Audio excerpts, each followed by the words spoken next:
Não vai pendurar? Vocês de Discovery Channel, fobia animal.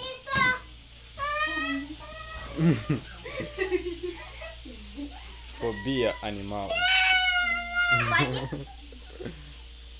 Para, Mariana. Quem pode ter tanto medo de um sirizinho inofensivo? Ela. Mariana. Mariana. Para, Mariana. Pode segurar? Pode.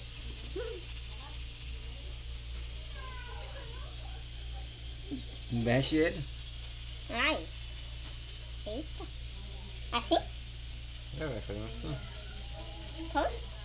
Assim? Ele tem que ir no chão. Deixa ele na mesa. Tá na mesa, não tá comigo? Não tá? Por que você tem medo dele? Por fora? Tá lá com o coisa. Pode tirar uma foto? Por que você tem medo? Porque eu não falo daquele siri. Por quê? Ele. Fritar ele? É. Mas você gosta de comer ele? Mas por que você quer fritar ele? Ei, eu posso tirar uma foto? Porque tira os olhos dele e tira o pezinho deles. Mas ele tá morto. É seu? Vai lá pendurar lá no seu quarto. Tá bom?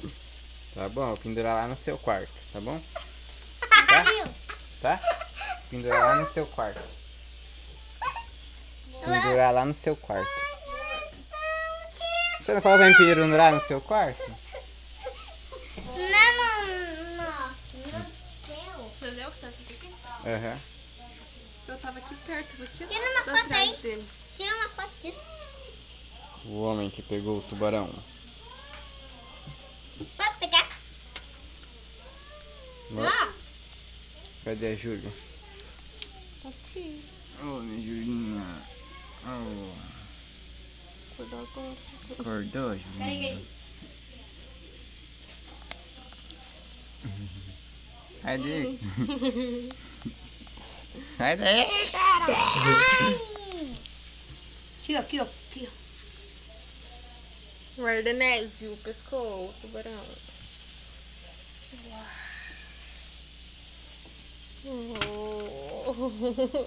Vamos gravar ele contando a história quando ele pescou o tubarão? Faz biquinho, faz. Não, biquinho. Você fez a Mariana chorar, né? Ai, que chega o bom de franguinho. Dá oi pra câmera, nega. Papai, explica um pouco Tá do gravando. Vamos gravar o tubarão contando a história. Dá oi, tio, pra câmera. Ô, peraí. Vai. Oi, querida. Tudo bem? Tudo bom? Tá gravando, nega? Ah, tira foto. Vou tirar foto, peraí. Tá gravadinho.